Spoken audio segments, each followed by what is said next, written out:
Logically बात कर रहे हैं। जब तमिलनाडु से आंध्र प्रदेश अलग हुआ और आंध्र प्रदेश के लोगों ने तमिलनाडु में अपना अधिकार नहीं समझा, तमिलनाडु के लोगों ने आंध्र प्रदेश में अपना अधिकार नहीं समझा, तो यूपी बिहार वाले झारखंड में अपना अधिकार क्यों समझेंगे भाई? क्यों समझेंगे? आज जब हमने बात के रखा है तो बहुत सारा मीडिया, बहुत सारा बुद्धिजीवी वर्ग इस बात के सवाल कर रहा है या फिर लोग के बतवा है कि नहीं ये नया लड़का लोग बांटने का काम करता है। भैया हम लोग कोई बांटने का काम नहीं करते हैं। बाकायदा यानी इन सरकारी दफ्तरों से, क्योंकि हम पता है हमारे लोग तो ढिबरा चुनने के लिए नहीं रखा जाता है, लेकिन सरकारी दफ्तरों में यूपी बिहार के लोग रहते हैं। तो यदि इन सरकारी दफ्तरों से यूपी बिहार के लोग झांक कर हमारी आवाज सुन रहे हैं तो मैं चाहूंगा कि अच्छा से सुनिए, मैं चाहूंगा। और आप भी याद रखिएगा, बाकायदा झारखंड में 2023 में कोई यूथ ऐसा आया है जो बाकायदा किसी बात को सामने कहता है। यदि यूपी बिहार के मेरे कोई अधिकारी, क्योंकि आप आयु में हमसे बड़े हैं यानी बड़े भाई, अगर सुन रहे हैं तो मेरी बात बिल्कुल गंभीरता पूर्वक सुनिए। मैं तर्क दे रहा हूं। जब सन 15 नवंबर 2000 को बिहार राज्य का एक हिस्सा झारखंड काटकर अलग किया जाता है, बिहार के हिस्से में 93,000 वर्ग किलोमीटर का क्षेत्रफल और झारखंड के हिस्से में 79,000 वर्ग किलोमीटर का क्षेत्रफल, यानी बिहार के हिस्से में 54% और झारखंड के हिस्से में 40% आता है। आप थोड़ा सा, मनुष्य एक सामाजिक प्राणी है, सभी समाज में रहते हैं, अपने घर में रहते हैं, अपने गांव में रहते हैं। यदि हम दो भाई का उदाहरण ले, यदि दो भाई का परवरिश तो छोटा से होता है, लेकिन जब उसका विवाह होता है तो बंटवारा होता है कि नहीं होता है? बंटवारा हुआ है ना? है ना हुआ कि तब तो कोडरमा बलन बड़ी बेसा बंटवारा हुआ है। दो भाइयों में बंटवारा होता है, साथ पढ़ता है, साथ खेलता है, साथ लड़ता है, लेकिन शादी ब्याह जब होता है और थोड़ा सा जब माता पिता बूढ़े होने लगते हैं तो उनका बंटवारा होता है। उनको चूल्हा अलग मिलता है, 12 बीघा 6 बीघा बन जाता है, ताकि इधर थोड़ा डायलॉग फेमस है 12 बीघा, तो 12 बीघा 6 बीघा बन जाता है। दोनों भाई का हिस्सा में 6-6 बीघा आता है। तो ठीक उसी प्रकार बिहार जो दिग्भ्रम फैलाते हैं, मैं साफ कहता हूं कि बिहार हमारा बड़ा भाई है। संविधान की दृष्टिकोण से, भौगोलिक दृष्टिकोण से नहीं, सामाजिक दृष्टिकोण से नहीं, सांस्कृतिक दृष्टिकोण से नहीं, भाषा के दृष्टिकोण से नहीं, संवैधानिक दृष्टिकोण से बिहार हमारा बड़ा भाई है। आज खुले मंच पे हम स्वीकार करते हैं और हम ये मानते हैं जिस प्रकार दो भाइयों में बंटवारा होता है उसी प्रकार बिहार और झारखंड में बंटवारा हो चुका है। बाकायदा 2000 में हुआ है, 15 नवंबर को हुआ है। बाकायदा बिहार राज्य पुनर्गठन अधिनियम के तहत हुआ है। जब दो राज्यों का संवैधानिक बंटवारा हो चुका है, जब दो भाइयों का बंटवारा होता है, तो बड़ा भाई का ये किसी भी सूरत में कर्तव्य नहीं बनता है कि छोटा भाई के जड़ और जोरों पर नजर गड़ाए।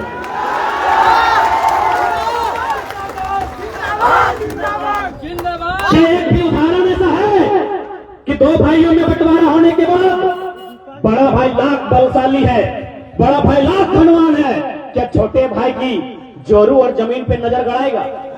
क्या बड़ा भाई को शोभा देगा?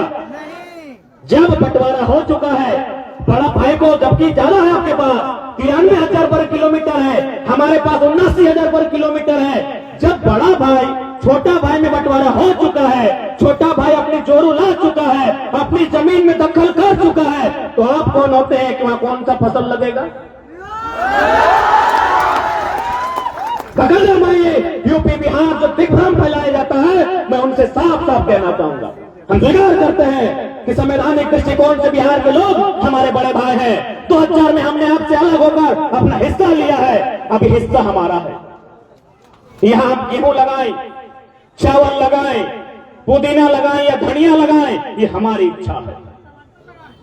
ये खिले रहने दें, खिले रहने दें, हम कुछ न लगाएं, ये हमारी इच्छा है, क्योंकि हमने आपसे बंटवारा ले लिया है। तो इसलिए इस बात का दलील मत दीजिएगा।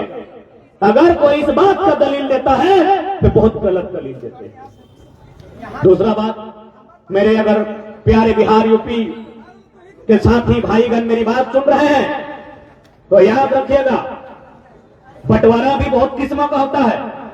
अगर भाई समझदार होता है, अगर भाई दयालु होता है, तो बंटवारा सहूलियत के साथ होता है, बिना पंचों के होता है, बिना रगड़ के होता है, बिना झगड़ और झगड़ा के होता है।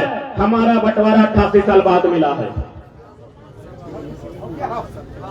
हमारा बंटवारा 88 साल बाद मिला है। यानी हजारों बार पंचायती हुई, हजारों बार मीटिंग हुए, हजारों बार मांग मांगी गई, लेकिन उसके बाद भी 88,000 बलिदान के बाद 88 साल बाद झारखंड बना। 1912 में सबसे पहले मौखिक रूप से झारखंड अलग राज्य की बात कही गई थी। सन 1912 में सबसे पहली बार मौखिक रूप से मांगा गया था कि हमें झारखंड दीजिए। उसके 16 साल बाद जब साइमन कमीशन भारत आया था, आपको तारीख बकायदा याद होगी क्योंकि उस समय नारा भी लगा था, साइमन गो बैक 1928। यानी 16 साल बाद जब साइमन कमीशन भारत आया था, तो हम लोगों ने पहली बार बकायदा लिखकर, 12 में बोलकर और 28 में लिखकर मांगा था कि हमें अलग झारखंड राज्य चाहिए। झारखंड के में कभी राष्ट्रपिता महात्मा गांधी आए, कई महानायक नेताजी सुभाष चंद्र बोस आए हैं, लेकिन उनके कानों में हमेशा इस बात को रखा गया है, उनके कानों में हमेशा इस बात को रखा गया है कि हमें अलग झारखंड भी चाहिए। तो इसलिए मैं उम्मीद करता हूं, यदि आपको कोई भ्रमित करने का प्रयास करेगा, उनसे साफ कहिएगा, हम मानते हैं बिहार हमारा बड़ा भाई है, बंगाल हमारा उससे बड़ा भाई है, और उड़ीसा बीच वाला भाई है। जब सबका बंटवारा हो गया है, बिहार उड़ीसा में नहीं, उड़ीसा बंगाल में नहीं, बंगाल बिहार उड़ीसा में नहीं, तो तीनों मिलकर झारखंड को काहे दबा रहा है?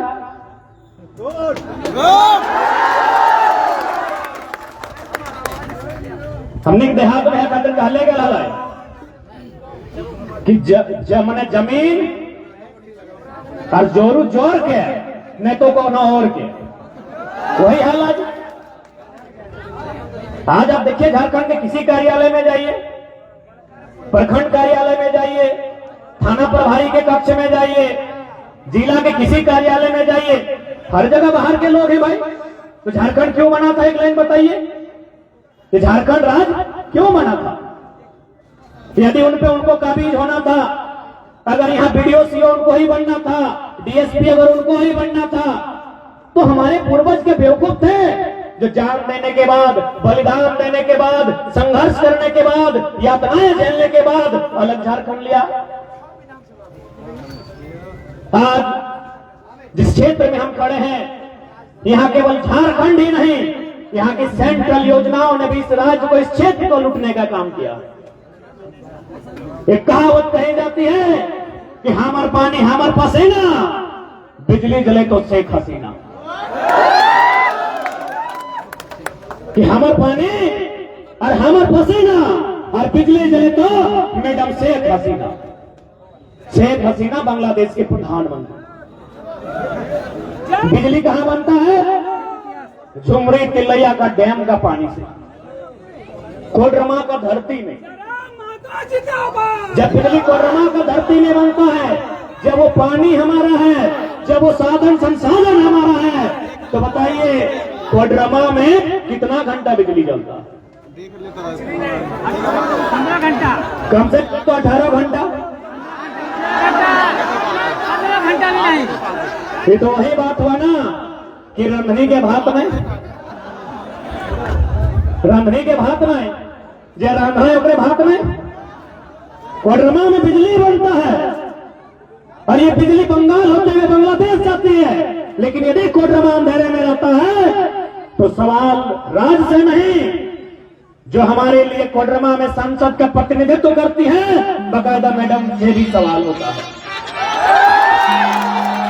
क्योंकि कोडरमा लोकसभा विधानसभा के नेतृत्व करने वाली दोनों नारी शक्ति का प्रतीक है। अब तो हम उनकी व्यक्तिगत आलोचनाएं नहीं करेंगे, क्योंकि हमारा संगठन स्पष्ट कहा है, हम लोग बीमार, वृद्ध, विकलांग, बच्चे और महिलाओं का आदर करेंगे, आदर करते हैं, लेकिन उनकी नीतियों की आलोचना करेंगे और उनसे हम सवाल करेंगे। सबसे पहला सवाल तो सांसद महोदय के नाम से ही है हमारा। सांसद महोदया का नाम है अन्नपूर्णा।